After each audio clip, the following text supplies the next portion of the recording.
All right, so we're gonna go over some intro hangboarding. So I have a lot of different types of hangboards. These are awesome, they're just Metoliuses. And they float, so you can literally just tie them up to anywhere. I like them around trees or basically anything. They're really easy to mount, so you don't have to spend a bunch of time trying to mount this hangboard that you just bought. I really like these. A little more simple, but works really well. So the keys with hangboarding, especially when you're intro, is to go very light and be very careful. So hangboarding puts a lot of strain on your fingers, and it's been the biggest progressor of my climbing. It's done the most for my climbing in any workout, but you have to be extremely careful not to injure yourself. It's the number one important thing while hangboarding. So before you hangboard, make sure to warm your fingers up.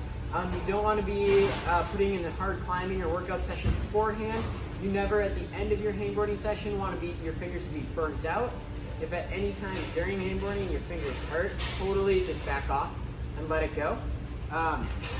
So I like to chalk up a little bit, and since I've used my chalk belt as my real belt, it just floats and I just throw it back on the ground.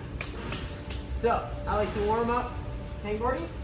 I like to leave my feet fully on the ground and just take weight off with my feet while I'm warming up. Dangle. The key with this is to not have your elbows and your shoulders up at your head. You want your arms engaged the entire time to avoid shoulder injuries. So I like to just warm up. We're not really doing any pull-ups, it's all just angling. Many different levels and different holds on a hangboard. I like to start on something deep, using all your fingers, so 4-finger big pockets. Take it nice and mellow, easing into it.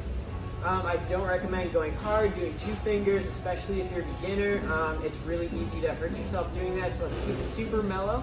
Just using body weight or even taking some weight off with your feet for beginning.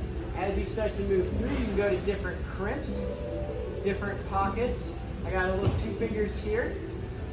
While crimping, it is important to not go into a full crimp and lock your thumb over. You do not want to do that, because if you need to bail off, you just got to be able to bail off right away, because you don't want to injure your fingers. So I like to keep at an open hand crimp, or on some of the harder things, do what's called a half crimp. So you just leave your fingers here, you don't come all the way up, you don't lock it off with your thumb, just half crimp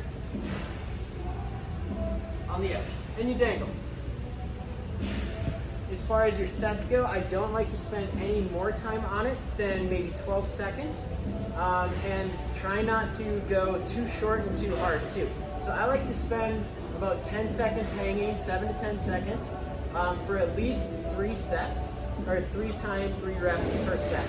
So what that is hang for 7 seconds, take roughly 10 seconds off. It is important for these times too. So hang for 7, take 10 seconds off, hang for 7 again, 10 seconds off, hang for 7, and then rest. So that's 3 reps on different size holds, different crimps, different pockets, keeping it easy. I like to do that at least 3 full sets while taking roughly 5 minutes in between. You want to really be on those rests in between. Super important. Don't rush them.